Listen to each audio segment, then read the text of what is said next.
property appreciate is because of inflation. Bất động sản tăng giá là vì lạm phát. So inflation can do two things. Thế thì lạm phát nó sẽ làm cho hai điều xảy ra. First, inflation can inflate everything of value to go up. Anything of value. Thế thì thứ nhất, bất động sản lạm phát có thể làm bất cứ thứ gì có giá trị tăng giá, có giá trị nhé.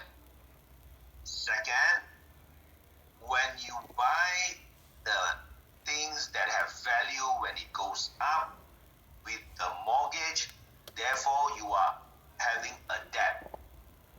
Thế thì khi mà chúng ta mua một cái gì đấy, vay thế chấp để mua một cái gì đấy có khả năng tăng giá trị, tức là chúng ta đang bước vào trạng thái nợ. But do you know that when we commit a debt for 20 years to 25 years, in actual fact, the inflation kill our value of the debt. Thế thì nhưng mà chúng ta có hiểu rằng là khi mà chúng ta nợ để mà mua cái sự tăng giá đó thì bản chất cái lạm phát này nó sẽ giết chết dần chính khoản nợ của chúng ta. Means to say, if for example, if we borrow, let's say for example, 100,000 US dollar. Thế thì ví dụ giả sử chúng ta vay 100.000 đô la chẳng hạn.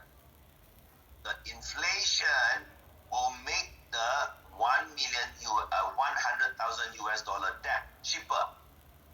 Thì bản thân lạm phát nó cũng sẽ làm cho cái món nợ giá trị 100.000 đô la này ngày càng rẻ đi.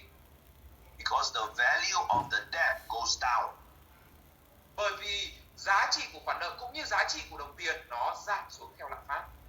So in actual fact, when we buy debts with inflation and very high inflation, in actual fact, our debt is lower and lower.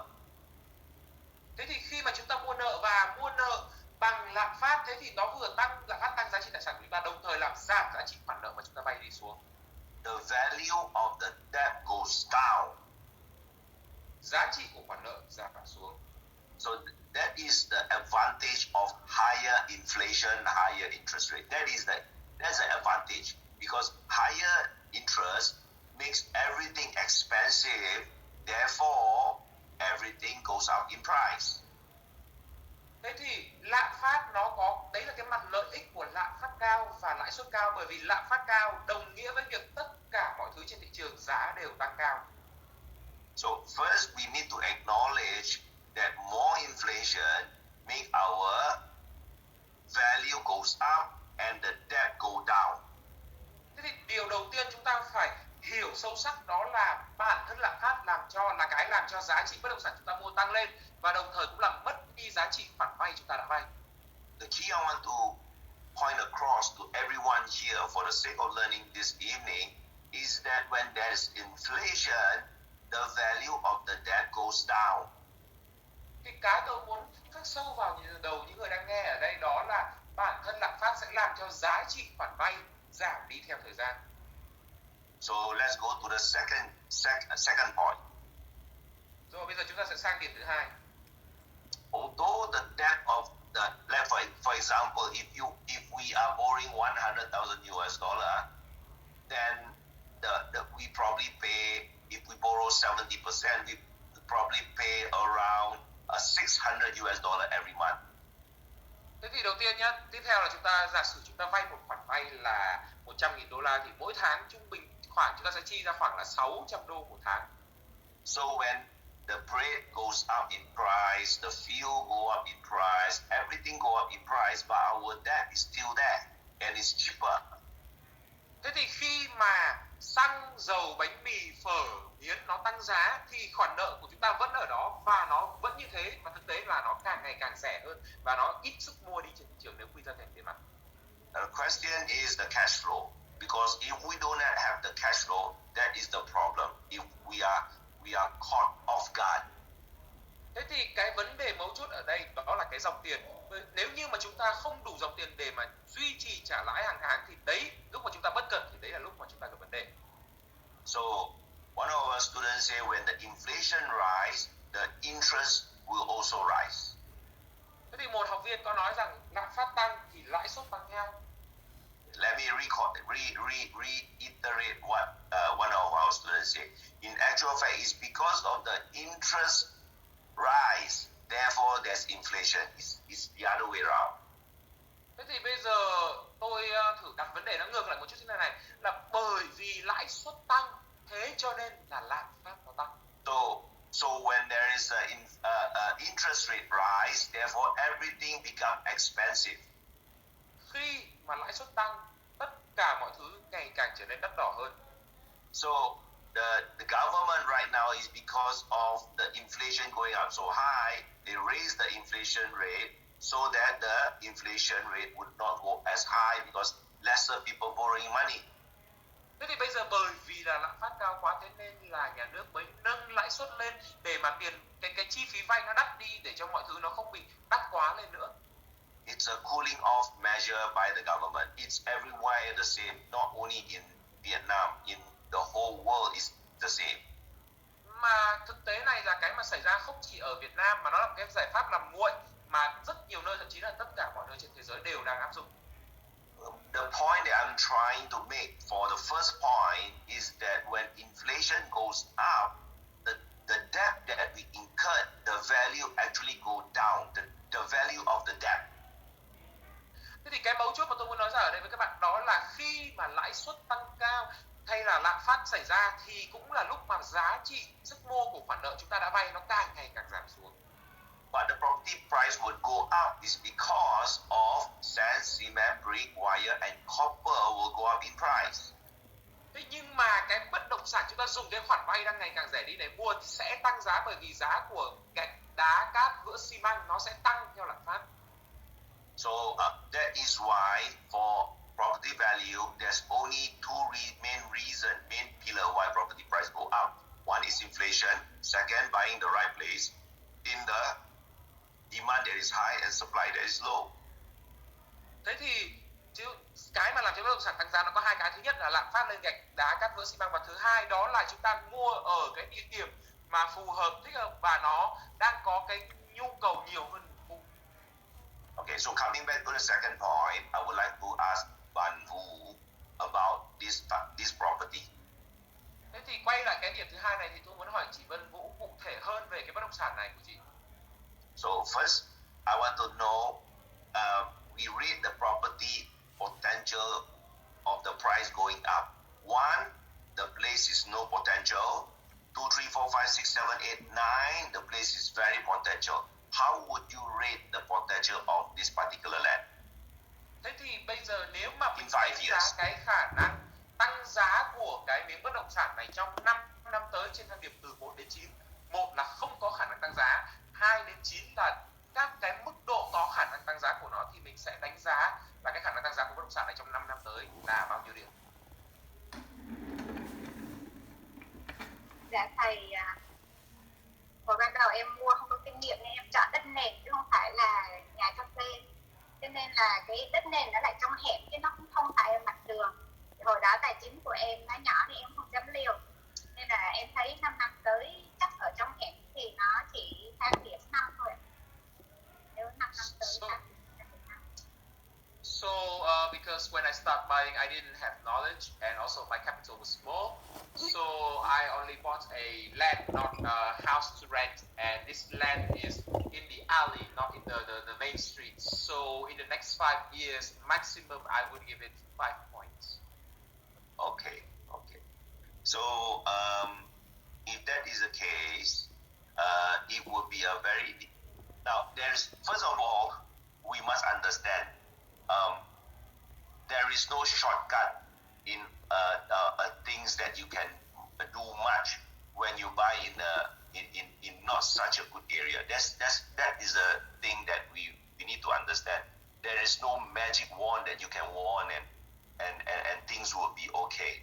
That is would you agree? If you agree, please type 111. Would you all agree? Thế thì điều đầu tiên thì chúng ta phải thừa nhận và làm rõ với nhau đó là sẽ không có bất kỳ một cái đũa thần nào mà vung một phát tất cả mọi thứ sẽ ổn. Và thực tế rằng là cái miếng đất của chúng ta nằm ở trong hẻm như thế thì những thứ chúng ta có thể làm để mà cải thiện tình hình thì nó sẽ hạn chế hơn nhiều so với lại một số địa điểm khác. Thì nếu các bạn đồng ý với điều này thì có số 1 cho tôi thấy. Okay, so if that's the case, let's go into a bit more detail. How much is the land in US dollar term and how much are you paying every month? hiểu nhau như thế thì bây giờ mình đi sâu vào chi tiết hơn một chút là không biết là miếng đất này giá trị nó khoảng bao nhiêu và hiện nay mỗi tháng thì mình trả lãi là khoảng bao nhiêu tiền ạ? Dạ miếng đất trị giá 2 tỷ này ạ. Và em vay 70% mà hiện nay em đang trả lãi suất là 10%. So the lot of land is roughly 80,000 USD, and I borrow 70% and I pay 10% on interest rate. And how much every month? Around 600 is it around 500 US dollar? Tức là nếu mà như thế mà mỗi tháng mình trả đâu đó khoảng tầm 10-12 triệu đúng không ạ? Vâng, 2 đến 14 triệu. Cả phần phát sinh cái khác khoảng 14 triệu. Yes, every month roughly a little bit more than 500. Yeah, so that students, those of you who came to David Messenger, remember the magic number is 130. That's the reason why I'm able to guess how much is the rent, is the installment every month. Thì với những người mà đã học trước với nội khủng thì chúng ta nhớ rằng là với cái chỉ số hiện tại thì cái con số mà thật của chúng ta nó đâu đó là khoảng tầm 130. Đấy là lý do vì sao mà tôi có thể nhanh chóng từ cái số tiền vay và cái mức lãi suất để mà tính ra được xem là trung bình mỗi tháng trả khoảng bao nhiêu. Okay, so if that is the case, let me then do some calculations so that you can understand what is our situation. All right? Thế thì tôi bày ra vài phép tính ở đây để chúng ta cùng hiểu nhau hơn tình huống hiện tại là như thế nào. Okay, so let me go into how do I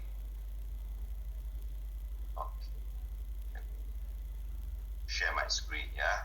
So we go into the whiteboard. So means to say we buy the property for 80,000 and we take a 70% loan, and that would be around 56,000 loan, and we are paying an installment of around 500. That's around roughly per month. All right, and when it's calculated into two, 70% is going to the interest. 75% is going to the interest. It is around, let's say, 400 is going to interest, and 100 is going to principal. Okay, so means to say, if we are negative every month, that means to say 100 is to the principal, so it's okay. So the problem is when we buy a land, the 400 is the key. So now, yeah, go ahead. Thế thì bây giờ với cái miếng đất mà chúng ta vay 80.000 nó khoảng tầm gần 2 tỷ như thế này.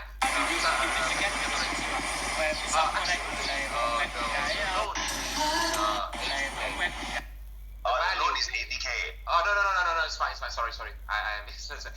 Thế thì chúng ta vay là khoảng 56.000 và 1 tỷ 3 tỷ 4 đúng không ạ? Và như thế thì cái mức lãi suất mà tiền mà chúng ta trả một tháng nó là khoảng 500 đô. Thì trong 500 này 100 ở trong đấy thì nó là tiền gốc. Trả vào gốc thì chúng ta không phải lo bởi vì bản thân nó đó là tiền thịt của mình thôi, túi trái vào sang túi phải không vấn đề gì cả. Chỉ cái mà chúng ta cần lo khi mà chúng ta mua miếng đất này đó là cái tiền lãi thuần, lãi dòng không thôi, và chúng ta phải trả một tháng là khoảng hơn 400 đô này. Okay, in this case, there are few ways how you can offload this property, means to say exit.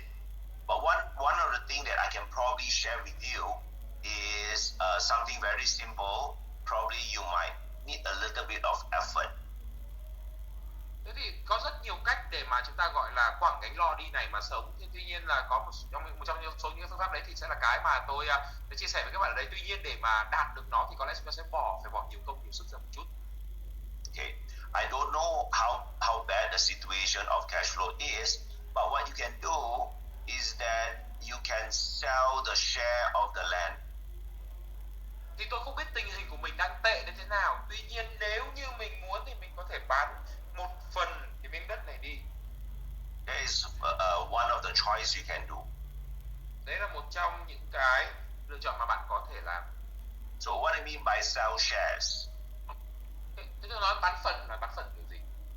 So probably because of the property, we are actually paying every month 500 vì bản thân cái bất động sản này thì mỗi tháng chúng ta phải trả là 500 đô. You can, so 50% of the 500 is 250. Thế thì 50% của 500 là 250. So you can actually sell, I don't know, probably you can sell 20% or 30% of the particular land and ask a person to pay 300 or 350 or even 400 for that particular piece of land, if you want to actually do that, so that you can offload. Và mình có thể bán đi, ví dụ thôi nhá, là 30% giá trị của miếng đất này, và mình có thể bán 30% giá trị này với cái giá là 700, 800, 900 triệu. Thì đấy là tùy mình, đấy là một cái lựa chọn nếu như mà mình muốn là có một cái nguồn hỗ trợ để mình có thể gồng gánh qua cái thời gian khó khăn này. So in 5 years, the 80,000 will go to 120 because we roughly calculated we can go up to 50%. That means to say you are actually making a 40,000 profit. Thế thì để rồi sau 5 năm cái giá trị của miếng đất này nó có thể tăng lên đến là gấp rưỡi. Bởi vì chúng ta tính toán là nó rơi vào khoảng 5 điểm như thế thì nó có thể tăng lên gấp rưỡi, và như vậy là sau 5 năm là chúng ta đã kiếm lời một khoản là 4.000 đô la. For example, I'm just thinking out loud, yeah? I'm just thinking out loud. Let me erase this a little bit so we can calculate roughly, all right? Thì đây là tôi chỉ đang vừa nghĩ vừa nói để cho các bạn mường tượng cùng cái quy trình tư duy của tôi, xong rồi chúng ta cùng nhau tính để xem vấn đề là như thế nào nhé. So assuming a person would pay the installment for you 500, multiply 12 months is 6,000. Multiply 5 years is 30,000. Thế thì mỗi tháng chúng ta trả đâu đó khoảng 500 đô, nhân cho 12 tháng nó là 6.000, nhân cho 5 năm nó là 30.000 đô. So that would be difficult. So what we can do is, how many of you right now roughly know what I'm talking about? Selling share. If you are, type 333, alright? Thế bao nhiêu người đây khi mà tôi nói đến gọi là bán một phần miếng đất này thì các bạn bắt đầu nhớ lại, mường tượng lại được là tôi đang định nói đến cái gì thì có số 3 và tôi biết được không nào? So what if I change this number to 300? So that person will help you pay $300 a month, and that would be 3,006. That means to say multiply 5 years, that would be around 18,000. Okay, that makes a little bit more sense. Rồi, thế thì nếu như giả sử chúng ta muốn một ai đó giúp chúng ta trả cái tiền lãi này, trả bớt giúp chúng ta 300 đô một tháng đi, thì 300 đô một tháng nhân cho 12 tháng, nhân cho 5 năm thì nó rơi vào đâu đó khoảng tầm 18.000, tương đương khoảng tầm hơn 400 triệu. Thì đấy sẽ là cái số tiền mà chúng ta huy động từ họ.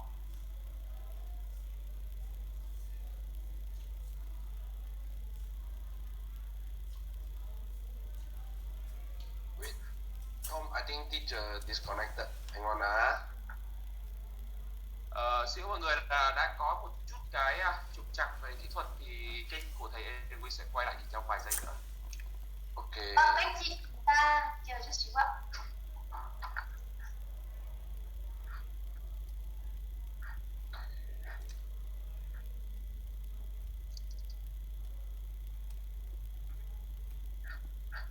跑出掉啊。OK boss, OK 了，你这你该跳出来。Okay, so OK. now if that is the case, so means to say we are paying every month 500 per month, and if possible we split this into asking that person to help us with 300, you pay 200, okay, and with this 300 per month you multiply 12 months, because that person is helping you to pay 12 months, that is 3,600. Then you multiply 5 years, that will be 18,000. All right. Now the property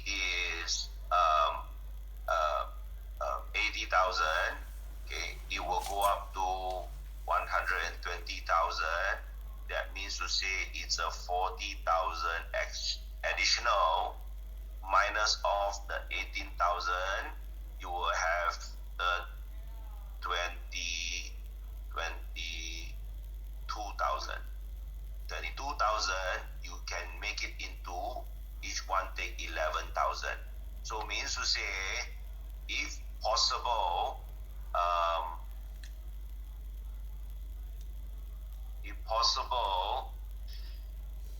18,000, you can actually split with them half, whatever you make, or 6/4, whatever you make, and give back the 18,000 to that particular person. Do you understand what I mean?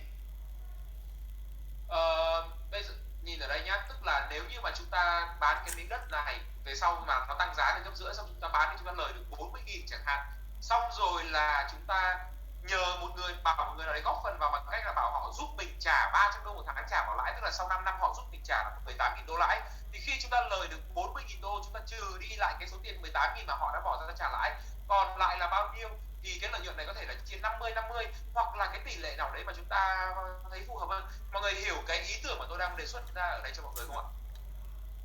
So what I'm actually giving you some ideas how you can actually bypass that. So instead of asking them to buy over the land which you already bought, what you can do is that you can split the installment and give them the share. Do you understand what I'm trying to say? Rather than buying over the property which that person would not buy, because that person is actually helping you to pay monthly installment. Do you understand? How many of you think that is a good idea? Thế thì bây giờ cái câu ý tưởng mà tôi muốn nói với các bạn đây là thay vì là bây giờ phải bán luôn cả miếng đất này đi, thì mình chỉ tìm một người nào đấy bảo là góp vào cùng trả lãi cho mình thôi, không phải bỏ thêm tiền gì ra nữa, để rồi sau này khi nào bán được thì cắt đi chia lại cho nhau sau. Mọi người hiểu cái ý tôi đang muốn đề xuất đấy không ạ?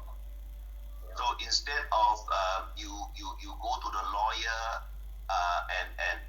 and asking them to buy and sell the land and stuff like that would be very messy.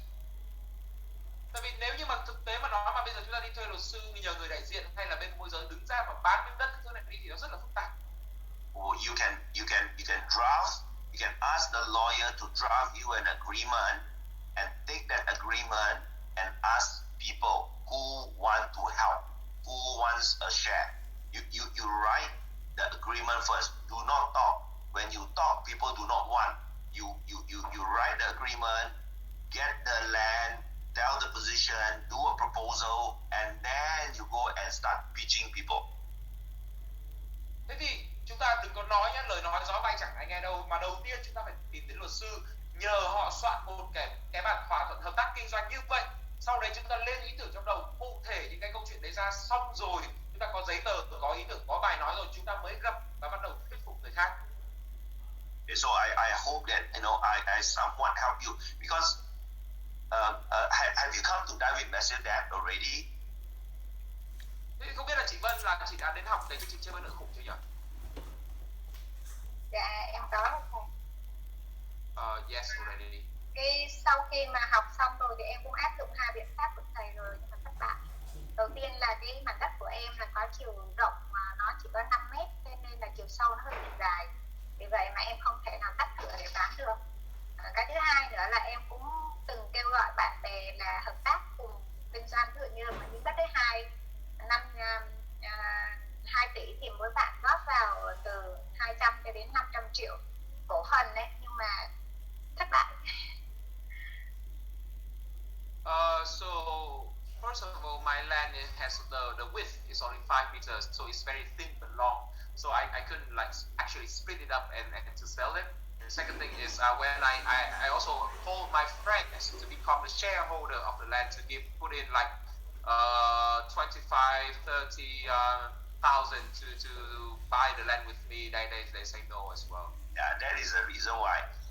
That is why I say you, instead of giving you cash, you split the installment. So means to say they do not need to pay anything. You sell the negative cash flow share to them. That's how you do it. Đấy là lý do mà tôi nói là ở đây là mình không phải bảo họ bỏ tiền ra mua chung với mình, mà là mình chỉ bảo họ là chia sẻ cái tiền lãi âm mỗi tháng mình cho cái gánh nặng tài chính mỗi tháng mình trả ra nó không nhiều. Còn sau này đến khi nào bán được miếng đất rồi thì cái việc là chia trừ lại tiền lãi xong rồi là ăn chia phần trăm với nhau như thế nào thì đấy là cái cách mà mình tính toán và mình tự chủ động thực hiện. Do you understand? So you obviously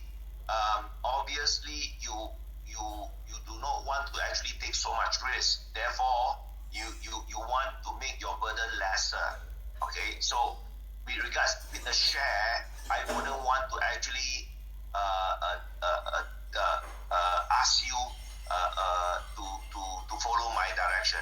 What I'm just doing just now when I did the calculation is to let you know how your brain structure, we can structure the deal. I'm just giving you a demonstration. I hope you learn something through that. Thì cái phương pháp này ở đây tôi nói cho các bạn thì tôi cũng không phải bảo là các bạn hãy làm theo cái cách đấy đi, mà vừa rồi tôi vẽ ra cái bảng xong tôi đưa ra những cái tính toán là tôi muốn cho các bạn thấy rằng là khi cân nhắc vấn đề thì trong đầu chúng ta cái cấu trúc để mà chúng ta tư duy tính toán để mà dựa vào đó suy nghĩ như thế nào thì nói đấy là cái phương pháp tôi muốn chia sẻ đến các bạn, thì hy vọng là chúng ta đã học được một điều gì đó qua những chia sẻ vừa rồi. So the key is to sell the share of the installment, not the purchase. Tức là mấu chốt ở đây là cái ý tưởng ở đây là mình bán phần trăm trong cái lãi phải trả chứ không phải bán phần trăm quyền sở hữu miếng đất. So they don't need to give you any money, they just need to help you to pay. So you can write in the clause, what if you pay and what if you don't pay and halfway you stop. You can write in the clause. Thế thì khi mà chúng ta soạn cái biên bản thỏa thuận hợp tác kinh doanh đấy, chúng ta có thể đưa tất cả những cái điều khoản vào việc là nếu như người ta giúp mình trả lãi đúng hạn hết thì sao, nếu như người ta không giúp mình trả lãi đúng hạn hết thì như thế nào, và giữa đường người ta không muốn giúp mình cùng mình trả lãi nữa thì sẽ ra sao. Just out for a curiosity, you came to David Mercedes and buy the land, or you buy the land after that came to David Mercedes? Tôi chỉ tò mò một chút thôi, thì tôi muốn hỏi là không biết là chị là mình mua miếng đất xong rồi mình đi học chết với nợ khủng, hay là mình học chết với nợ khủng xong rồi thì mình đi mua miếng đất này ạ? Mua trước ạ. Before David Mercedes. I see. So that is my advice. All right. So that's the second point. So I go to my third point. Is it okay? Thế thì đấy là cái điểm thứ hai mà tôi nói đến ở đây. Thì đấy là cái lời khuyên tôi dành cho chị. Thì bây giờ tôi bước sang cái điểm thứ ba, có được không ạ? Yeah. How many of you have also make some wrong choices before you come to the class? How many of you are like that as well? If you are like that as well, type 444. Let me see how many. Thế thì bao nhiêu người chúng ta ở một góc độ nào đó chúng ta cũng đã từng mắc những cái sai lầm tương tự như vậy trước khi chúng ta đến lớp học. Nếu mà bạn như thế chúng ta có số 4 cũng chắc được không ạ? Alright. So, wow, that's a lot. Okay. So let's so let's talk about the third point, yeah. Now we cannot change the status quo. You know, it's like you wanted a baby boy, or you wanted a baby girl, all right? What you want a baby girl, and it come out a baby boy, or you want a baby boy, you come out with a baby girl. So you cannot change anything because the baby is already there. Thì cái này nó giống như kiểu là mình muốn sinh con trai mà nó lại ra con gái, muốn sinh con gái nhưng mà nó lại có vòi. Vậy thì vấn đề ở chỗ là mình muốn một đằng nhưng mà vấn đề là đứa bé nó đã đẻ ra mất rồi còn đâu. So what I'm trying to say is, do not let go of making more babies. That's what I can say. Try and make to cover back your losses. Means to say, don't give up. Nhưng mà thế thì cái mà tôi muốn nói ở đây là dù trai hay gái thì đẻ ra rồi không có nghĩa đẻ sai, không có nghĩa là ngừng đẻ, và đôi khi là chúng ta cần phải kiếm để gỡ lại những gì đã mất. Ý tôi nói ở đây là không ngừng mua tiếp, hiểu ý tôi không ạ? I still remember when I first got into the market, when I got back from US, I bought 2 property and the property was a wrong property. And it set me back for at least 5 years not buying any because I was so sour with the decision I made. Và tôi vẫn còn nhớ cái thời mà tôi mới đi Mỹ về thì tôi có mua sai 2 cái bất động sản, và bởi vì tôi mua sai nên là kết quả tài chính của nó không tốt, và chính bởi vì sự không tốt đấy là tôi cay đắng ngậm ngùi 5 năm sau, trong vòng 5 năm tới tôi không mua cái gì cả. So you see, you buy the first one, the property price goes down. Bây giờ chúng ta mua cái đầu tiên, mua xong giá thấp tụt. After coming to the class, my advice to you on the third point is buy the right one and the property price goes up. Thì cái phần thứ ba của tôi lời khuyên cho các bạn là sau khi học lớp học thì hãy nhớ mua đúng cái để mà mua xong thì nó tăng giá. So this one go down, this one go up. At least you will have like that. Có một cái nó có cái thứ nhất nó giảm nhưng mà cái thứ hai chúng ta học xong mua lại nó tăng lên thì ít nhất là nó cân bằng về cả mặt tài chính lẫn cảm xúc. And then buying the right one, alright, buying the right one, you will go up again and get rid of this. Và rồi khi mà đã mua đúng rồi thì sớm một gì nó cũng tăng tiếp, và khi mà đã bình ổn rồi thì mình cắn răng mình cắt lỗ, mình bán cái mà nó càng ngày càng giảm đi. So my key advice is at the end of the day, we still need a strong active income. Do not let your active income fail you, or do not fear of you cannot make active income. You need to learn skills to increase your active income. Thì đến cuối cùng thì cái mà tôi muốn nói đến là làm cái gì thì làm, chúng ta vẫn không được quên cái thu nhập chủ động của mình, và không được phép để cái thu nhập chủ động đấy thì nó kìm chân chúng ta, và quay đi còn lại là chúng ta phải học thêm những kỹ năng để mà có thể cải thiện được cái kỹ năng kiếm tiền chủ động hàng tháng đều đặn về cho mình. Without active income, you cannot buy not even property, but you cannot even buy stocks and share and gold and forex or whatever. You cannot even do anything on investment. Bởi vì đằng nào thì nếu như hàng tháng chúng ta không có một cái bản thân chúng ta không tự tạo ra được một cái nguồn thu nhập tốt thì đừng nói đến bất động sản, kể cả là chứng khoán, ngoại hối hay là mua vàng về nhà chữ, mình chẳng đã không có tiền cái gì cũng không làm được. One of the thing I always suggest people, if you already know coming to the class, you already learn some new skill, why not buy the property? Ask someone to buy the property and make commission out of that. Thế thì bởi vì mình trong lúc này nhá chưa nghĩ ra được cái gì mới, thì bản thân mình đi học mình đã có những cái kiến thức về bất động sản rồi, tại sao mình không đi săn lùng bất động sản? Và nếu bản thân chưa có lực để mua, chúng ta tư vấn thuyết phục và môi giới cho người khác mua và kiếm hoa hồng có được không? I hope that helps you. Alright. Hy vọng là cái điều tôi chia sẻ nó phần nào đó giúp ích cho các bạn. Does it help? Is it okay? Good, then we might want to move to the other questions. Nếu được thì nếu ok rồi thì tôi xin phép đi tới những câu hỏi tiếp theo, có được không ạ? All the best. Thank you, sir. Thank you sir for the question. Vâng ạ, các chị chúng ta vừa được chia sẻ, lắng nghe phần chia sẻ câu hỏi đầu tiên đúng không ạ? Và bây giờ thì sẽ là phần tiếp theo câu hỏi số 2. Và chúng tôi nhận được câu hỏi đến từ chị Phương Đỗ. Thì chị Phương Đỗ chúng ta mở mic và chúng ta đặt câu hỏi với thầy ạ. Xin mời chị Phương Đỗ ạ.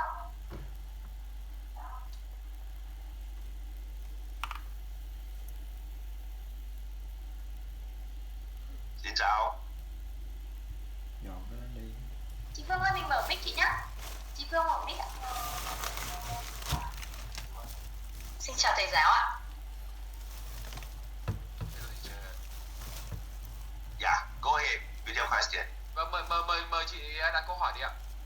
Vâng, câu hỏi của em muốn hỏi thầy là tại thời điểm mà lãi suất ngân hàng cao như thế này thì cái dự đoán về giá của bất động sản trong cái quý 1, quý 2 của năm 2023 nó sẽ có cái sự biến động như thế nào? Mình đã nên bắt đáy bất động sản tại thời điểm này chưa?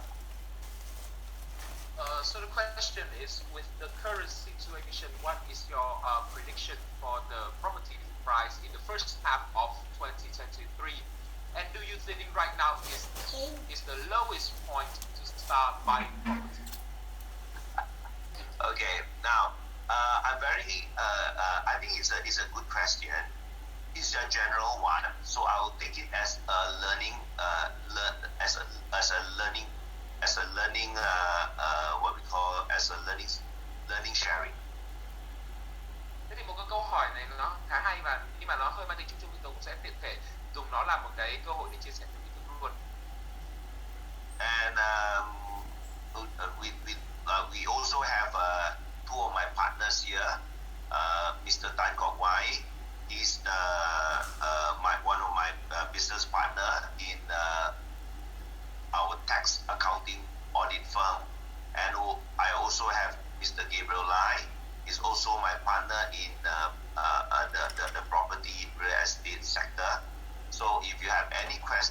also at the same time you can actually look for them. I just want to acknowledge them for being present in our midst today. Đồng thời ngày hôm nay trong phòng Zoom của chúng ta thì cũng có hai đối tác của thầy, một người là anh Tan Tokwe, anh ấy là đối tác của thầy kinh doanh trong mảng lĩnh vực kế toán, kiểm toán và thuế. Ngoài ra thì cũng có anh Gabriel Lai, anh ấy là đối tác của thầy trong kinh doanh trong mảng lĩnh vực bất động sản. Thì nếu như mà chúng ta có câu hỏi gì liên quan đến những lĩnh vực này, chúng ta cũng có thể liên hệ và giao lưu với hai anh. Thì tôi cũng chỉ muốn dành cái thời gian này để mà giới thiệu hai và công nhận là hai người đối tác của tôi đang có mặt trong phòng của thầy một người. Alright, so it's a good question, but it's quite abstract question. So I'll try and make it a little bit technical so that all of us can learn. Thế thì đây là một câu hỏi hay nhưng mà nó vẫn là hơi chung, thì tôi sẽ cố gắng để trả lời nó làm sao để cho tất cả mọi người đạt được giá trị lớn nhất. I would not want to predict what is next year, but I would want to actually share my experience throughout my 20 odd years in property investment. Tôi không dám vỗ ngực bảo rằng là mình biết rằng là thị trường nửa năm sau nó sẽ như thế nào. Tuy nhiên cái tôi có thể làm là chia sẻ những cái kinh nghiệm và trải nghiệm của tôi trong hơn 20 năm đi trên cái hành trình đầu tư bất động sản, kinh doanh bất động sản này. If you ask me when is the what is happening, what will happen next year, especially the first quarter of next year, I don't know. Nếu như bạn hỏi tôi là sang năm chuyện gì xảy ra và đặc biệt là nửa đầu năm sau thì tôi sẽ trả lời là không biết. Of course, I have my own prediction, which I feel next year is going to be a very bad year. That is for sure. Tuy nhiên cá nhân tôi thì có cái dự đoán của riêng mình, và cá nhân tôi thì tôi đánh giá rằng là sang năm sẽ là một năm nó So is who is sharing the whiteboard? Is someone sharing the whiteboard, or is it mine?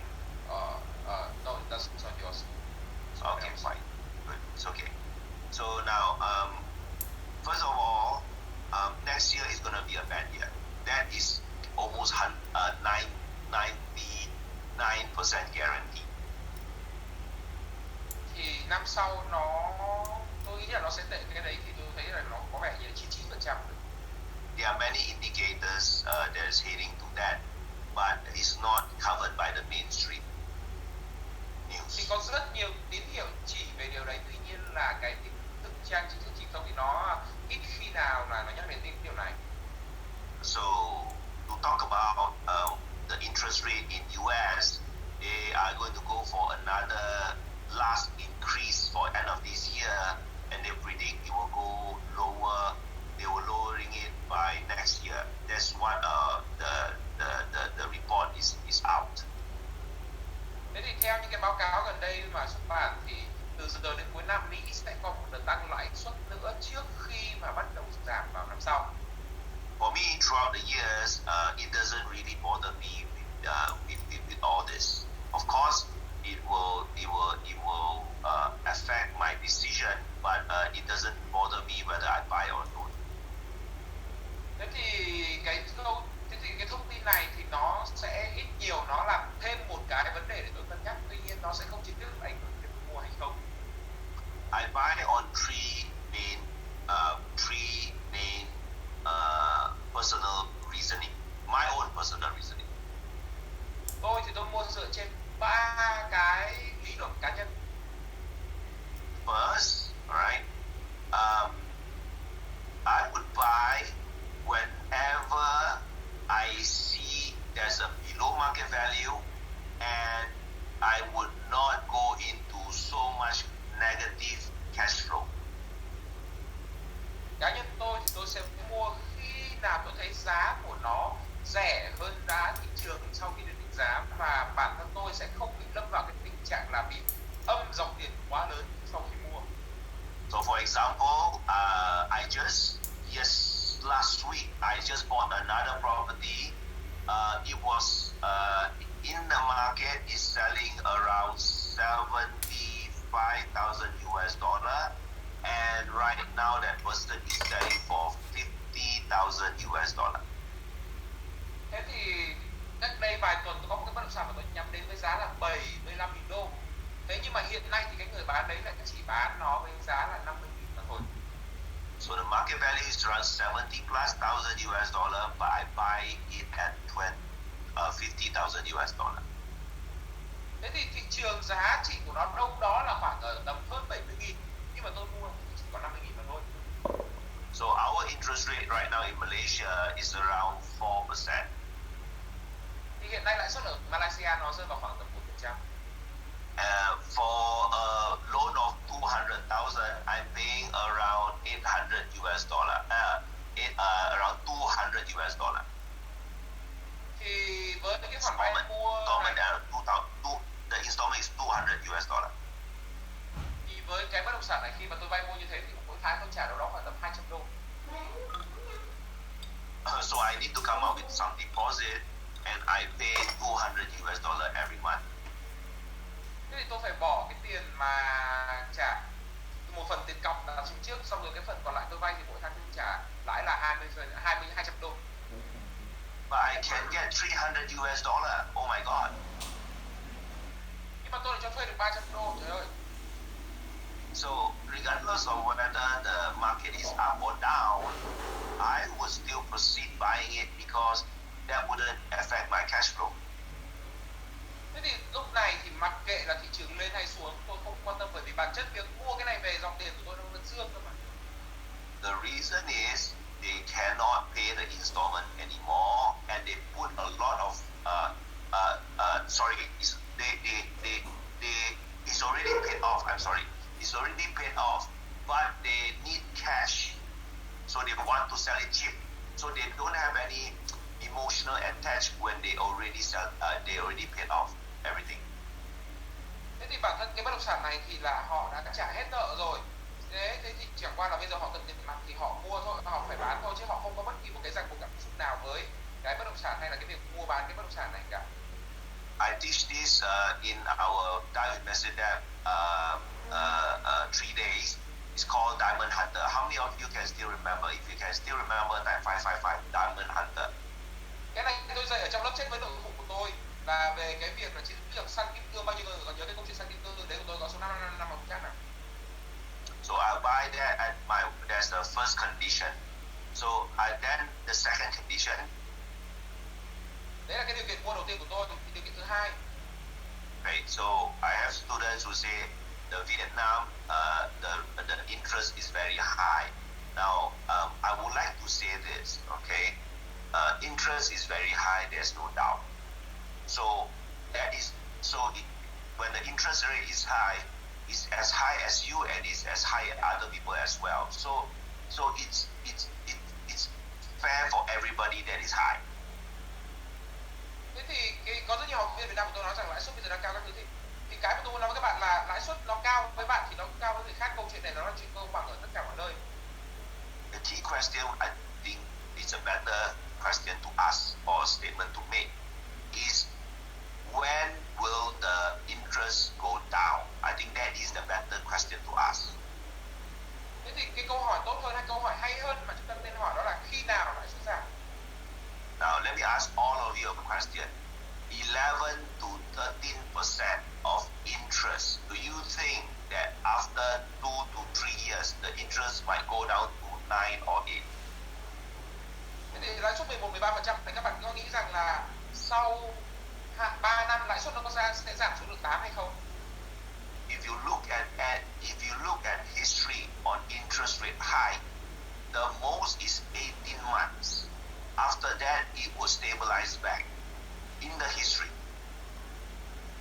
Đấy, cái lãi suất mà nó cao nhất trong lịch sử nó tăng 12 tháng sau thì nó kéo dài nhất trong lịch sử nó chỉ là 12 tháng, sau đấy là nó sẽ giảm lại. So the risk in property is a definite thing. Likewise, the same as stock market as well. But stock market is manipulated. The property market right now, the government is manipulating the interest, and that's it, and it's temporary.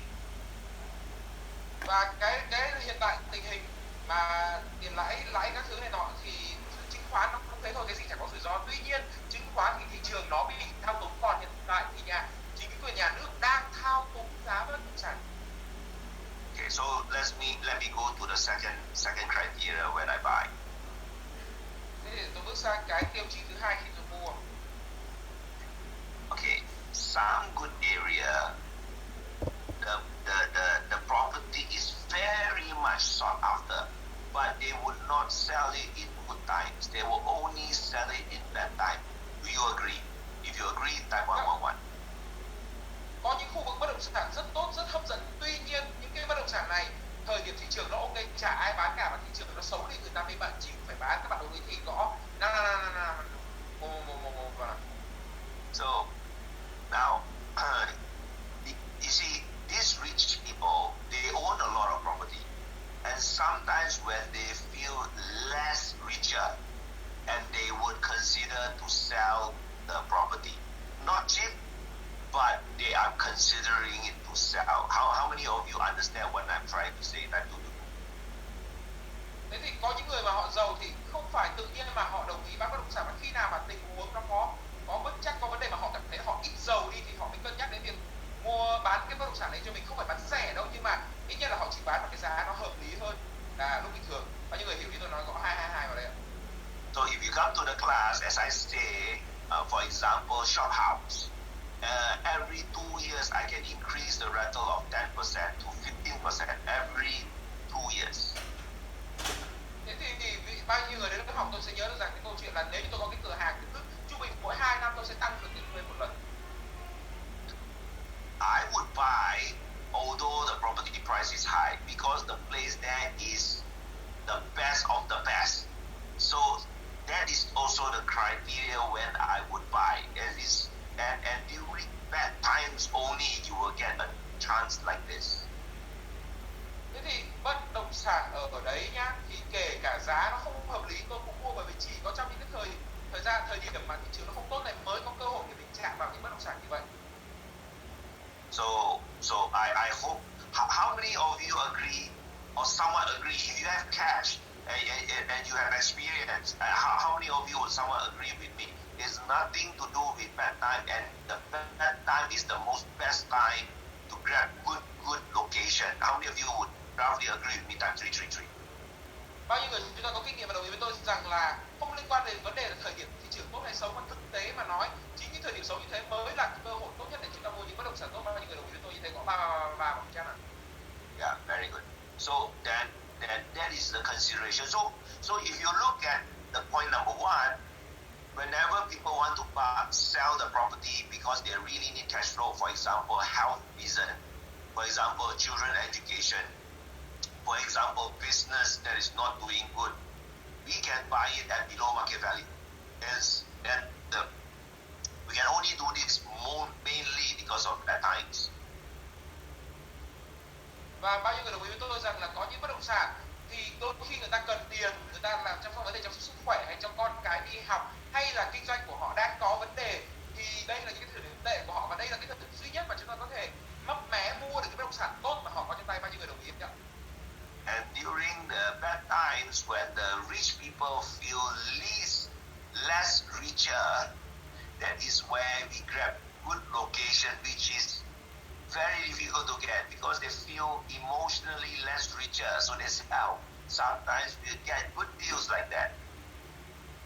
Thì thực tế mà nói là khi mà thị trường xấu, đấy là lúc khi mà những người giàu họ cảm thấy bất an, hay là họ cảm thấy họ kém giàu đi, thì đấy là những lúc duy nhất mà chúng ta có thể lẻn vào và mua được những bất động sản tốt ở địa điểm tốt, với giá tốt, hoặc là không tốt hẳn.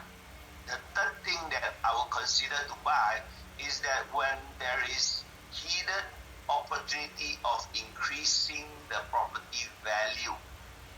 So, for example, I buy that property because I know I can do homestay and get much higher return. So it has nothing to do with bad times. When I know that I can convert it into many rooms, or I can get a better rental because there's hidden opportunity for that particular property. Và lý do thứ ba mà mua đấy là khi mà chúng ta cảm thấy rằng là có cái cơ hội ẩn trong việc tăng cái khả năng tạo ra dòng tiền từ cái bất động sản như thế, thì đấy là ví dụ như như tôi biết là cái bất động sản đấy tôi mua thì tôi có thể cho kinh doanh, cho thuê, hoặc là tôi kinh doanh chạy cho thuê phòng, thì nó sẽ tăng cái nguồn thu đấy lên, thì đấy là lúc mà tôi mới cân nhắc mua bất động sản này vào. So, for example, I see a place that is very run down, and the place is potential, and I see they are selling, which I can make it, instead of 3 rooms, I can make it into 7 rooms, for example, to get better return. Ví dụ như là có một cái địa điểm ở đây nó xuống cấp, thì tôi thấy hiện nay là nó đang có 3 phòng, và tôi hoàn toàn có thể là xây dựng và sửa nó ra để mà tăng nó lên thành là 7 phòng chẳng hạn, thì tôi sẽ vẫn mua, dù là nó xuống cấp như thế, tôi sửa lại và xong rồi tôi cho thuê để mà tăng cái dòng tiền thu về. So that's the 3 reasons why I would buy. So to answer Ms. Fongdo is that when there is a value, we buy. It's nothing to do with the property. It's not to say nothing to do, but it's more on value buy rather than because of economic situation we buy. Thế thì để trả lời câu hỏi của chị Phương Đỗ, thì ý tôi nói ở đây là cái bất động sản thì nó cũng quan trọng, thì giá trị thị trường cũng quan trọng đấy. Tuy nhiên chúng ta mua bất động sản là vì giá trị của nó, chứ không phải là điều kiện kinh tế của thị trường. Even though the property cycle is down and there's a lot of opportunity, but you buy the wrong one, you don't even have the right opportunity. Do you understand what I mean? Even there's a lot of opportunity out there, and you buy the wrong one, it still is not an opportunity. You understand what I'm trying to say? Cái ý tôi muốn nói ở đây đó là đang có rất nhiều thời cơ trên thị trường. Tuy nhiên chúng ta mà mua sai cái thì chẳng có cái cơ hội gì để mà cân nhắc ở đây nữa. Không hiểu ý tôi nói ở đây không ạ? So the key is coming to the 3-day dive with Mr. Dad. We will only know the foundation, the fundamental of buying the right one and buying the right value.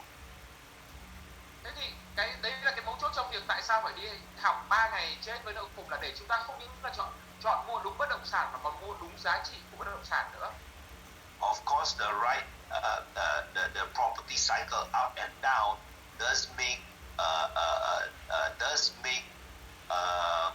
choices that we need to consider, but nonetheless, value is the key. Thế thì đúng là cái việc là thị trường lên xuống nó làm ảnh hưởng đến quyết định của chúng ta, nhưng mà bất kể thế nào đi chăng nữa thì cuối cùng cái quan trọng nhất vẫn là giá trị của bản thân bất động sản đó. Not only value, but also value in the future potential.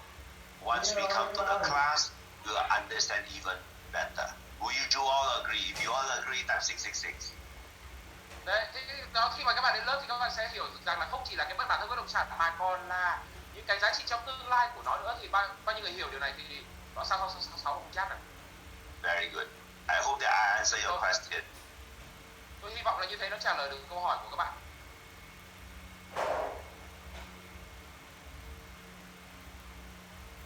Vâng ạ, chị Phương mình xem là cái phần nội dung của thầy trả lời đã được chưa ạ? Nếu mà chị cảm thấy ok thì chị có thể báo lên là cảm ơn thầy nhá. Dạ vâng. Thì em có thấy là chị Phương còn có một câu hỏi nữa. Không biết là chị Phương còn nội dung không thì có thể là đặt thêm một câu hỏi với thầy đúng không ạ? Rất là cảm ơn thầy cái câu trả lời đầu tiên ạ. Câu hỏi thứ hai đó là hiện tại thì em có muốn đầu tư vào bất động sản tạo ra dòng tiền ạ, thì nên lựa chọn cái dòng sản phẩm nào, ví dụ như là sản phẩm nghỉ dưỡng hay là sản phẩm về cho thuê kho bãi, khu công nghiệp, thì em cũng đang cân nhắc, chưa biết là nên lựa chọn cái sản phẩm nào. Thầy có thể cho em những cái thông tin được không ạ? So thank you for your answer for the first question. The second question I want to ask is, right now I want to buy some cash flow property, but I'm not too sure on which type of product to choose. Can you advise me, either is it a resort property or can it be storage and warehouses? Can you help me? Okay. Have you joined that, Mr. Dad? Tôi không biết là chị đã học cái chương trình chiết phân nợ khủng chưa? Dạ có học của thầy đầu năm ạ. Study with you from earlier this year already. Okay. So now, okay. So to answer that question, it's a very tricky question, but I know the answer. Okay, it's a very Câu này tricky khó question. đấy, nhưng mà tôi biết câu trả lời. First thing, I don't know who you are, and then I don't know your cash value. I don't know, but I can answer that question. Đấy, tôi không biết bạn là ai, tôi không biết là cái giá trị của bạn như nào, nhưng mà tôi tin là tôi có thể trả lời được câu hỏi này cho bạn. Okay. So now the thing is, for the sake of all the students who are in here, first thing first, I say what? I say we never die from cash flow. Remember? Đấy thì để đầu tiên tôi nhắc lại cho tất cả các học viên cùng nhớ đây là chúng ta không bao giờ được chết bởi dòng tiền, được chưa bạn, nhớ không ạ? First thing, how much gearing negative you are willing to put aside as a saving every month? Ask Đầu yourself tiên that. một tháng mình tự hỏi bản thân xem mình sẵn sàng bỏ ra bao nhiêu tiền để mà làm cái tiền tiết kiệm một tháng, thì tự hỏi bản thân mình xem. Our formula in Thai with Messidab is multiply 2 multiply 120. How many of you can still remember that? If you can still remember that, type 111. Công thức của chúng ta ở trong chiếc bánh lượng khủng đó là nhân 2 xong rồi nhân cho 120. Ai còn nhớ cái công thức này, chúng ta có một chắc được không nào? Let me see how many of you still remember. Để tôi xem bao nhiêu người còn nhớ. Okay. So if you can't, then let me give you another example. For example, teacher, I'm willing to save every month $500. For example. Ví dụ như mà bảo thầy ơi, mỗi tháng em trung bình em chịu trả được 50 đô chẳng hạn. So 500 multiplied 2 is $1,000 multiply 120. So you can buy a property value $120,000. Thế 600 nhân 2 là 1.200 nhân cho 120 nữa thì là chúng ta có thể mua được cái bất động sản giá khoảng là 120.000 đô như vậy. How many of you are recalling this now? Because the magic number is 130. If you are 120, if you can, type 111. Thế bao nhiêu người còn nhớ là bởi vì tất cả những điều này là khả thi là bởi vì có số bắt đầu chúng ta là 120, còn nhớ thì có số 111 cho chat cho tôi nào. The key is we never die of cash flow. You must remember that. Phần thứ ba là chúng ta không bao giờ được chết bởi vì thiếu dòng tiền, chúng ta phải luôn nhớ điều đó. Because buying a 120,000 property, you would need to pay around $1,000. Remember that? Bởi vì mua một cái bất động sản 120.000 mỗi tháng chúng ta phải trả đâu đó 1.000 đô, đúng không ạ? That is based on the 10% interest rate. Đó là dựa trên lãi suất 10%. Do you remember that? Còn nhớ không nào? Can you remember type 111?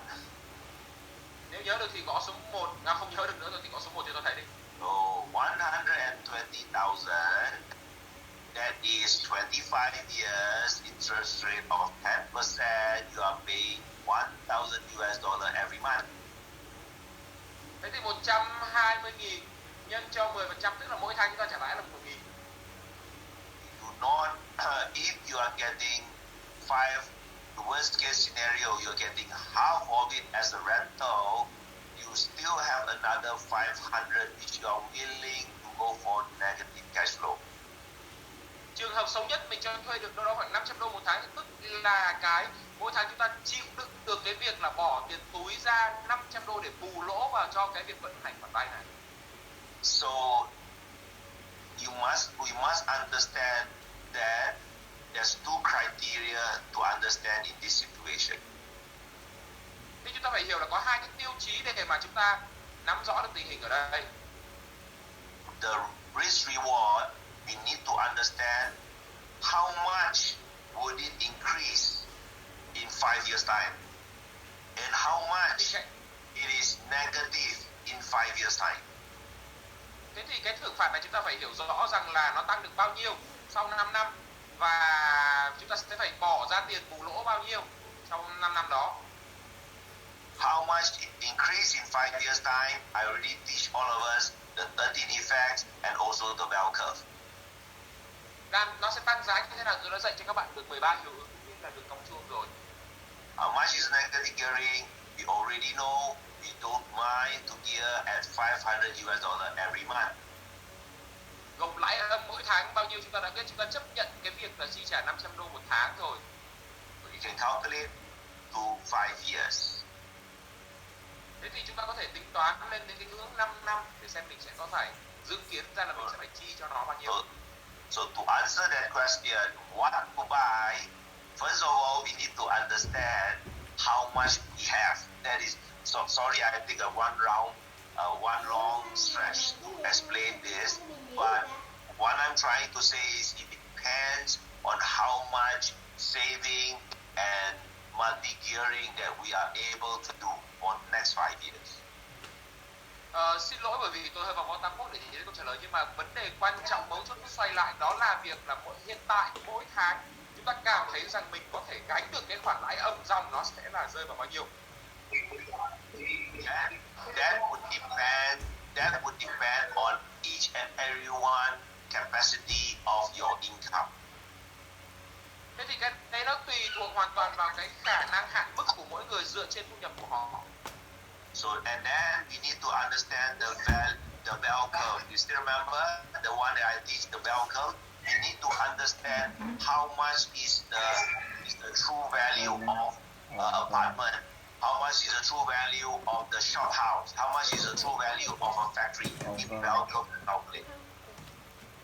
Thế thì để làm được tất cả những điều đấy thì chúng ta phải biết được cái đường cong chuông để tính ra được xem giá trị thật, giá trị dòng của một căn nhà, của một căn chung cư, của một bất động sản hay một cửa hàng nó là bao nhiêu. So to answer that question is very tricky. It all depends on how much gearing we can allow ourselves, and that would determine what our property we should buy. Thế thì cái đấy nó rất tùy xem là chúng ta có thể gồng những khoản lãi âm bao nhiêu để mà dựa vào đó quyết định xem loại hình bất động sản chúng ta có thể mua là như thế nào. So, but in order for me to make it easier, is that if possible, buy commercial type like shop house and factory, because shop house and factory every 2 years in good location we can increase the rental. Thế thì tùy cái tình hình của chúng ta thôi. Tuy nhiên tôi khuyến nghị thì sẽ là mua cửa hàng hoặc là shop house, bởi vì với những cái bất động sản như thế mà ở dạng tốt thì cứ 2 năm chúng ta ít nhất là sẽ tăng được tiền thuê một lần. Buying residential not necessary it will increase. Mua bất động sản nhà ở không chắc chắn là nó sẽ tăng giá. You can still remember if we want to buy property, follow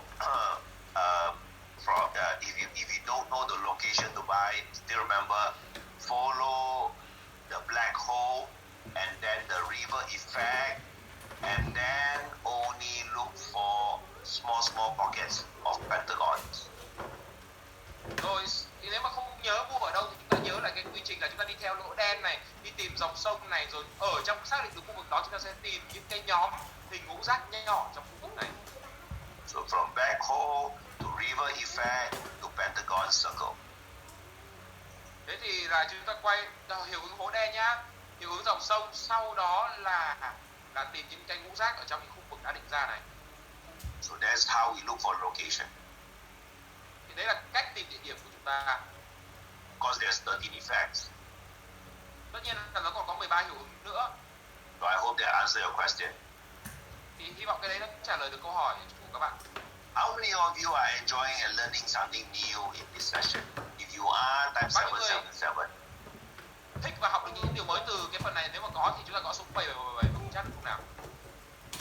Thank you. Rồi, cảm ơn. Thầy ơi, cho em hỏi một chút là bởi vì em đang cân nhắc về cái việc là đầu tư vào kho, bởi vì là em đang có doanh nghiệp và đang một tháng em đang phải mất một khoản chi phí khá lớn cho việc thuê kho bãi, thì có nên là đầu tư vào cái sản phẩm kho bãi để mình giảm được bớt cái chi phí đó hay không ạ?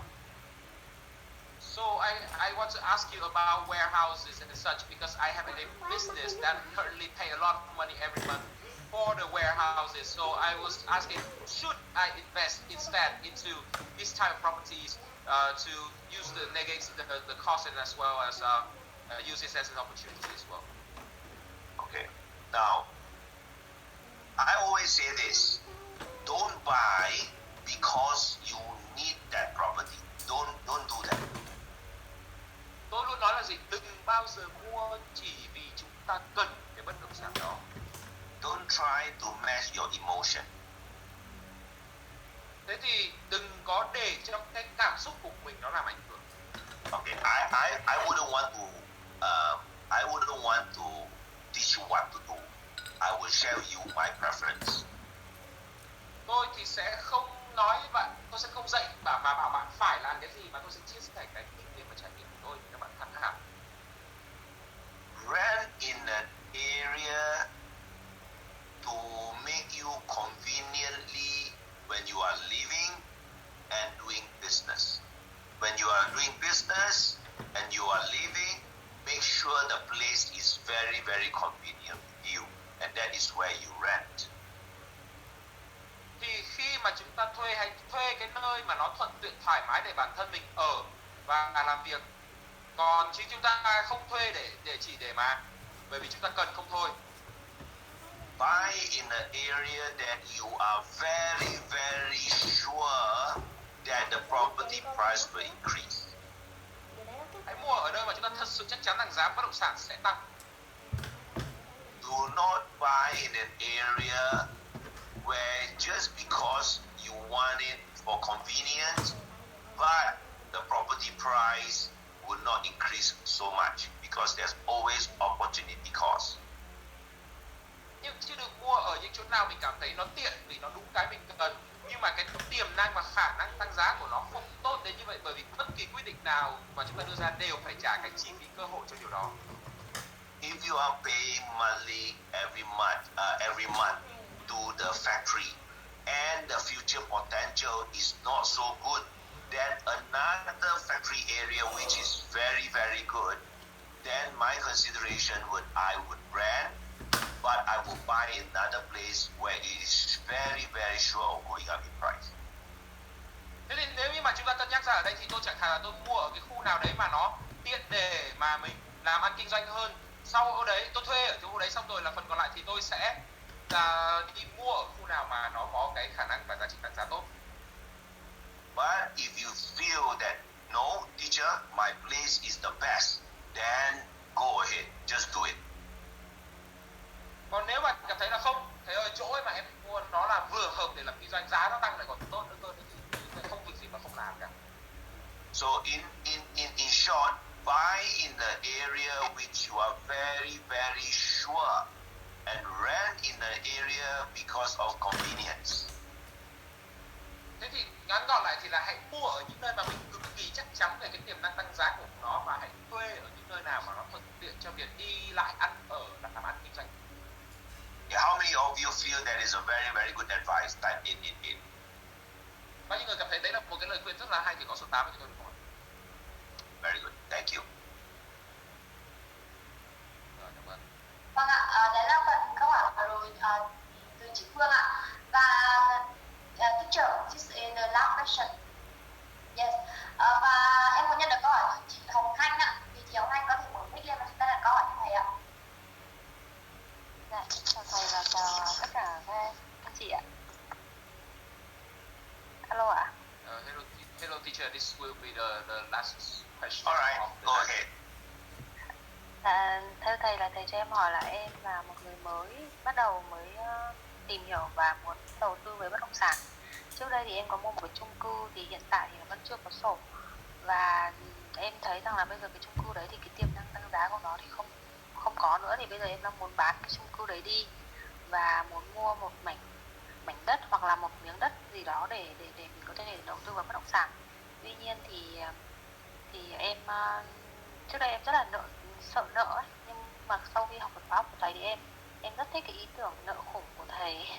Thế thì em muốn hỏi là đối với người mới như em thì em nên đầu tư vào dòng tiền, ý là mua một mảnh đất có nhà sẵn rồi và cho thuê hoặc là ở đấy luôn, hay là em nên đầu tư vào đất nền, tức là lãi vốn ạ, một là dòng tiền hay là lãi vốn? Thì đối với người mới như chúng em thì nên đầu tư vào lãi vốn hay dòng tiền? Vâng, em xin hết ạ, nhờ thầy để lời khuyên ạ. Thank you, teacher, very much for your sharing and teachings. I am very new on this investing journey, so I would like to ask, for new beginners like us, I already invested in one piece of land before, but right now it is not increasing as I wanted to, so I want to diversify, and I want to ask you whether should I buy a property for cash flow or a property for capital gain right now as a new beginner. Thank you.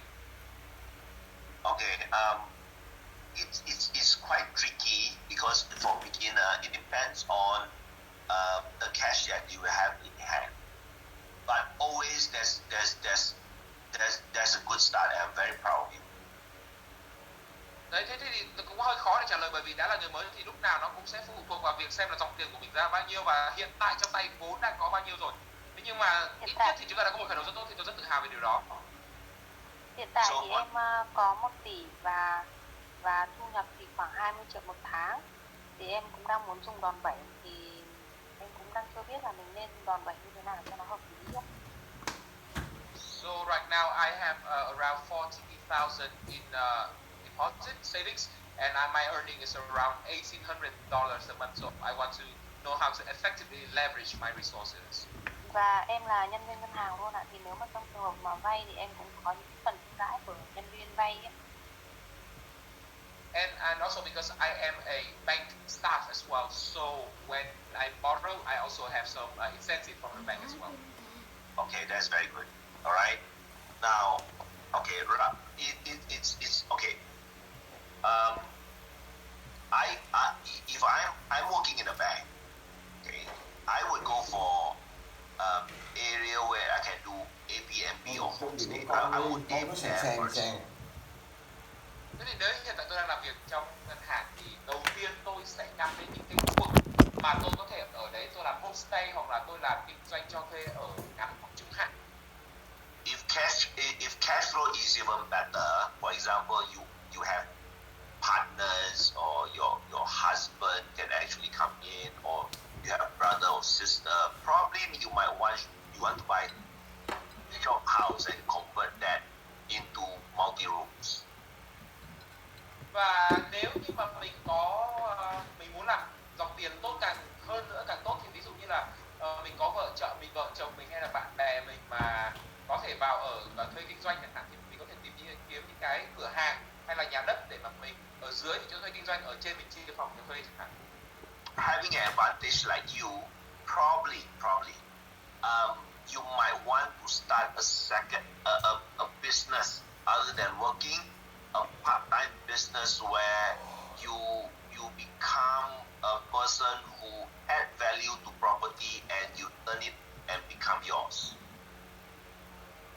Và với cái tình huống của mình thì có lẽ mình nên bắt đầu một cái công việc kinh doanh tay trái, và ở đó mình biết cách tìm kiếm và cải thiện để tăng giá trị của những bất động sản khác nhau, và mình có thể là tiếp tục kinh doanh từ đó.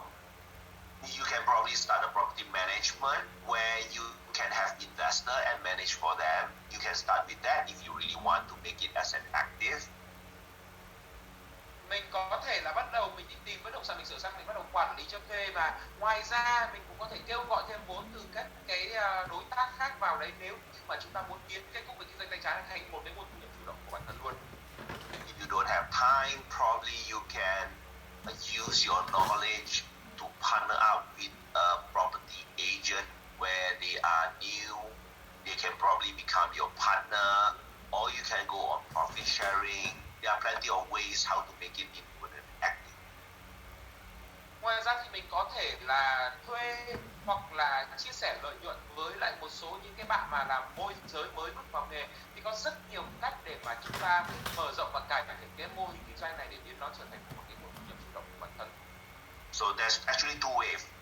What I'm suggesting you right now is the first way that you become an active investor and a business person. Thế thì có hai cách, thì cái vừa rồi là cách đầu tiên mà tôi nói đến các bạn, là chúng ta có thể trở thành một cái nhà đầu tư cũng như là kinh doanh chủ động. Means to say you get your hands a little bit dirty depending on the percentage that you want to get your hands dirty. Thế thì nói chung là mình phải chân lấm tay bùn một tí, tùy thuộc vào cái phần trăm mà mình muốn để cho bùn đất nó lấm lên chân tay chân mình là bao nhiêu. The second choice, probably you might say, teacher, I think my work is more potential. So if your work right now in the bank is more potential, my advice to you, focus on your active income in bank, and then be a passive investor in bất động sản. Và còn nếu như mà mình bảo rằng là hiện nay cái công việc của mình ở ngân hàng nó đang khá là tiềm năng mà mình muốn tập trung phát triển sự nghiệp ở ngân hàng, thì tôi sẽ khuyên bạn trở thành một nhà đầu tư thụ động, là tập trung phát triển sự nghiệp ở ngân hàng, cải thiện nguồn thu từ ngân hàng và sau đó là tận dụng cái nguồn thu từ ngân hàng đó để mà qua đòn bẩy bắt đầu xây dựng cái hành trình tích lũy tài sản của mình ở bất động sản. So by me saying is a passive investor is that when you feel that your active income be more because of your monthly income or your yearly bonus, or you have other income sources that is coming from your daily active income generation, then use that money to build your passive. Thế thì nếu cái mà tôi muốn nói ở đây đó là nếu như mà chúng ta có thể cân nhắc cái việc trở thành nhà đầu tư thụ động, nếu như mà bản thân chúng ta từ cái công việc chủ động của mình, hoặc là đồng lương hàng tháng, hoặc là phần thưởng hàng năm, hoặc là những cái khoản phát sinh khác mà chúng ta có thể thu được từ cái công việc chính của mình và nó đang tốt hơn những cái khác, thì chúng ta sẽ tận dụng và phát triển nó lên và dùng những cái phần tiền dư ra từ đó để mà qua đòn bẩy tích lũy tài sản bất động sản của chúng ta. So the first choice is your active income is there almost okay. So there's not much of things you can do. Then my advice, you go to the passive and turn that passive into active. Thế thì đấy là hai lựa chọn nhất. Thứ nhất, nếu mà trong trường hợp cái thu nhập chủ động của chúng ta nó ở cái ngưỡng cũng bình ổn, tương đối tạm và cũng không có quá nhiều cái không gian để phát triển theo như chúng ta đang thấy, thì chúng ta có thể tập trung nhiều hơn để phát triển cái mảng kinh doanh chủ động của chúng ta, cái nghề tay trái của chúng ta, và phát triển nó, xây dựng nó lên thành một cái nguồn thu nhập chủ động. Dạ, cảm ơn thầy. The second choice is the active. So just concentrate on active and build your passive. That's it. Còn cái lựa chọn thứ hai là mình tập trung, mình cải thiện cái thu nhập chủ động của mình, và sau đấy là mình dùng cái thu nhập chủ động đấy để mà mình tích lũy cái bên phía tài sản chủ động của mình. Thế thôi. Thưa thầy, và thì em cũng rất là cảm ơn thầy về cái lời khuyên. Thứ nhất là em đang muốn là em cũng có cái ý tưởng là làm về thuê và cho thuê lại, thì nói chung là nó rất là trùng hợp với cái lời khuyên của thầy, thì em cũng đang có ý tưởng là như vậy. Tuy nhiên thì em cũng muốn tin là ví dụ như là ở trong lớp Tết về nợ khủng của mình có anh chị nào đang làm công việc này thì thầy có thể là kết nối với nó, hoặc tại vì em là người mới thì đối với cái thuê và cho thuê lại thì em biết là rất là nhiều đầu mục như là chọn nhà cho thuê, rồi tức nói chung em cũng cần phải tham khảo ý kiến của các anh chị đã làm rồi ấy. Thì em cũng muốn nhờ thầy kết nối thì có được không ạ? So also my idea also coincide with your second idea, which is to build my own business, and I want to do rent to rent. However, I'm very new to this, so I was wondering if you can help me connect with someone who's already doing this in Vietnam to show me the way, because I know that there are a lot of things on the checklist to actually start doing this business in Vietnam. Yeah, for sure. You will get into our group, and we can refer you to some people who already been doing it. If you would want to do that, I'm very sure that my partner Gabriel and also Babylon people, my Babylon team will also direct you to some of our students who will be already there, and that's the reason why you come to the class as well. So to network. So one of the things that I'm very proud is that we have a very strong student network. Thế thì đương nhiên là thì các bạn sẽ được thêm vào một cái nhóm, và ở trong đó thì có thể là Gabriel hoặc là bên Babylon sẽ kết nối bạn đến với người bạn tự tin. Thì đấy cũng là một trong những cái điểm tự hào nhất của chúng tôi, đó là chúng tôi có một cộng đồng rất đa dạng và đông đảo, cũng như là rất sẵn sàng hỗ trợ giúp đỡ lẫn nhau. Dạ vâng, em cảm ơn thầy. Thầy nội dung ở trong cái lớp trước thì nợ khủng ấy, thì không biết là ở trong cái nội dung đấy thì có những cái nội dung nào hướng dẫn về các công cụ để có thể là kiếm thêm những cái nguồn thu nhập thụ động ở bên ngoài không thầy, ví dụ như là thuê cho thuê lại hoặc là xây sửa bán hay như thế nào đó, thì để cho chúng em có thể có những cái định hướng làm đối với các công cụ như vậy không ạ? So thank you very much for your answer. And also, I want to ask if that message that is there any tools available for us to implement our active income side, for example, rent to rent or buy, renovate and sell or anything like that? Yeah, you have the audio cassette which I gave, and also you will receive a Airbnb class which we will announce soon for you to increase that your skill set on that particular note. Thế thì bạn sẽ có được cái bộ kỹ năng về xây sửa nhà thì đã được đặt trong kèm cái lớp, và rất sớm thôi thì chúng tôi sẽ tuyên bố lại cái lớp Airbnb. Thì với hai cái nội dung này thì tôi tin tưởng là nó sẽ là những cái nền tảng cơ bản để chúng ta có thể bắt đầu cân nhắc sử dụng trong cái quá trình làm việc của mình. So the things that you ask is more specialized skill sets. So for that very specialized, I have a partner who does the Airbnb or homestay, which you will receive one day class at homestay. Và về những cái mà bạn đang hỏi đây là những cái bộ kỹ năng chi tiết cụ thể, thì cái đấy tôi có đối tác làm về Airbnb và cái đấy tôi sẽ chia sẻ với bạn sau. Dạ, vâng, em cảm ơn thầy ạ, rất là tuyệt vời ạ. Cảm ơn thầy rất nhiều ạ. Thank you very much, very amazing. So how many of you here enjoyed today's session and you learned something very valuable? If you are, can I see 777? Thế thì bao nhiêu người ở đây chúng ta thích cái buổi chia sẻ của ngày hôm nay và chúng ta ít nhiều đã học được một điều gì mới? Nếu mà bạn như thế thì chúng ta có số 7 của chắc được không nào?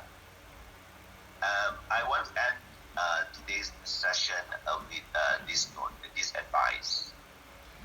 Thì tôi muốn kết thúc cái buổi ngày hôm nay với một lời khuyên như sau. Remember that property investment is a long-term game. We buy based on the income that we have. Hãy luôn nhớ rằng đầu tư bất động sản là một cuộc chơi dài hơi và chúng ta mua dựa trên điều kiện chúng ta đang có.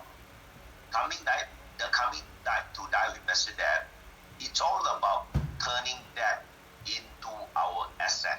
It's a very, very different mindset which I teach very, very deep. And most importantly, buy the right one. So you must understand that divest debt buying debt is a long-term game. Thế thì hãy luôn nhớ một điều rằng bất động sản và bản thân việc mua nợ nó là một cái câu chuyện đường dài, và đến với nợ khủng, cái mà tôi muốn dạy cho các bạn đó là cái việc mà mua nợ thì về thực chất là chúng ta nợ là một loại tài sản, nó là một loại tài sản gián tiếp, và thông qua đó chúng ta đạt được tài sản trực tiếp, và đó là cái câu chuyện đường dài. Thì đây là cái mà tôi muốn các bạn hiểu và nhớ. You see, there's no shortcut in buying property. You must have a strong active income to buy more property. Các bạn phải biết rằng là không có lối tắt nào trong việc mua bất động sản cả. Các bạn phải có một thu nhập đủ chủ động, đủ vững để có thể mua được nhiều bất động sản hơn. So the key is actually the active income. Mấu chốt nằm ở chỗ cái thu nhập chủ động của chúng ta. So I really hope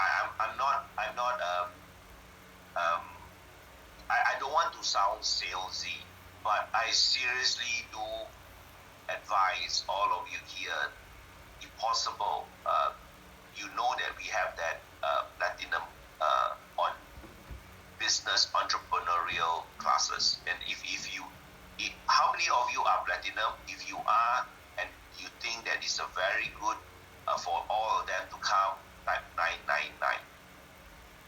Thế tôi không muốn là nói chuyện bán hàng gì đâu. Tuy nhiên thực sự là trong cái cộng đồng Platinum thì là nơi chúng tôi dạy nhau về cái câu chuyện kinh doanh để mà cải thiện thu nhập chủ động của mình. Thì bao nhiêu người ở đây chúng ta là thành viên của Platinum và chúng ta cảm thấy rằng đây là một cái hội nhóm, một lớp học rất hay, mà thì chúng ta có thể gọi số 999 vào cho mọi người được không ạ?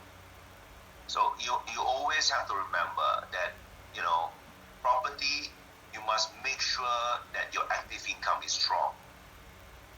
Thế thì hãy luôn phải nhớ rằng với bất động sản phải luôn làm cho cái thu nhập chủ động của mình đủ vững chắc. So if you are interested, all right, if you are interested, type 777 and I'll get Babylon to send you some information. Thế thì với những người mà chúng ta cảm thấy hứng thú với muốn biết rõ hơn về Platinum thì các bạn có thể gõ số 7 vào trong chat để tôi nhờ Babylon gửi thêm thông tin đến cho các bạn. So that is my final advice. No, there's no shortcut in property investment. You have to have a strong active income. Thế thì đấy là cái lời khuyên của tôi, và thực tế mà nói, xin nhắc lại là không có lối tắt trong đầu tư bất động sản. Điều quan trọng nhất là thu nhập chủ động của chúng ta phải được. Finally, all we want is actually buying them for us to exit in life. So if you don't have, you buy at least one minimum. At least you come to my class, I add on value to you. Most important thing is the network. You should come. If those of you who already joined the class quite long ago, you should come again and join the network, join the friend, and just go along. After 5 years, 10 years, you look back, you'll be a very, very sweet journey with your students, your friends, and myself together. Thế thì cái câu chuyện ở đây nó là việc chúng ta mua nợ để mà chúng ta thoát ra khỏi cái vòng luẩn quẩn kiếm tiền để sống trong cuộc đời này như thế nào.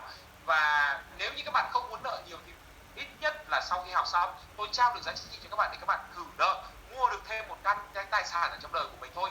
Và cái điều quan trọng nhất ngoài cái câu chuyện về kiến thức đó chính là câu chuyện về networking, về mạng lưới quan hệ. Và với những người mà chúng ta lần cuối cùng chúng ta học đã cách đây từ 2, 3 hay là 5, 7 năm rồi, thì hãy quay lại để mà chúng ta có thêm những người có cùng, những người bạn có cùng những ý hiểu biết và cùng ngôn ngữ, để rồi 5, 10 năm nữa chúng ta quay lưng nhìn lại để chúng ta sẽ thấy rằng chúng ta đã có một hành trình rất ngọt ngào tuyệt vời cùng với tất cả những người bạn của mình, cũng như là với chính bản thân mình và với cả tôi. Thank you very much. Xin cảm ơn. Rồi, xin cảm ơn tất cả mọi người rất nhiều. Yes, thank you teacher for today. Yes. Vâng ạ, các anh chị, nếu như anh chị đang học rất là nhiều thông tin thì các anh chị có thể thả tim như thế quy đúng không ạ? Yes, thank you sir and see you the next month. Vâng, các anh chị, buổi coaching chúng ta ngày hôm nay thì chúng ta I'll see you all in December, this coming month in Ho Chi Minh on the 23rd. I'll see you guys. Make sure you'll be in Ho Chi Minh and I'll see you guys there. Yes sir. Vâng ạ, thầy muốn gửi tới các anh chị đấy là các anh chị, thầy muốn gặp lại tất cả các anh chị chúng ta trong sự kiện gần nhất ạ, sự kiện Business Mastermind vào tháng 12 tại Hồ Chí Minh, cũng như là lớp học chuyên sâu David Medstead vào tháng 1 tại Hồ Chí Minh ạ. Nên những anh chị nào chúng ta chưa có vé, chúng ta hãy nhớ dùng mã QR để chúng ta sử dụng đăng ký vé ạ và tham dự lớp học lần này. Vâng, thank you sir and see you the next month. Yes. See you guys. Miss you guys. Bye bye. Vâng, và ba xin cảm ơn sự có mặt của anh chị đồng hành trong buổi tối ngày hôm nay. Vâng ạ, và một lần nữa thì ba xin nhắc lại là tất cả anh chị chúng ta có vé tham dự chương trình Business Mastery ạ, chương trình học cùng với James Graham, Kit Cunningham, tỷ phú Mark Mobius và chuyên gia Adrian ạ. Nên là những anh chị nào chúng ta có vé, chưa có vé thì chúng ta hãy quét mã QR để chúng ta cùng tham dự sự kiện này ạ. Vâng, và xin nhắc lại với những anh chị nào chúng ta chưa học khóa học David Medstead, nhưng anh chị nào chúng ta mong muốn học lại khóa học này thì chúng ta hãy đăng ký ở liên hệ hotline của tôi 0936 452 858 để chúng ta đăng ký học. Dự kiến là ngày 6, 7, 8 tháng 1 tại Hồ Chí Minh ạ. Và những anh chị chúng ta ở Hà Nội chúng ta đăng ký cho tháng 3 thì có thể di chuyển học sớm hơn vào tháng 1, sau đó chúng ta có thể học lại vào tháng 3 tại Hà Nội để những anh chị mong muốn được gặp người thầy đặc biệt này sớm hơn ạ.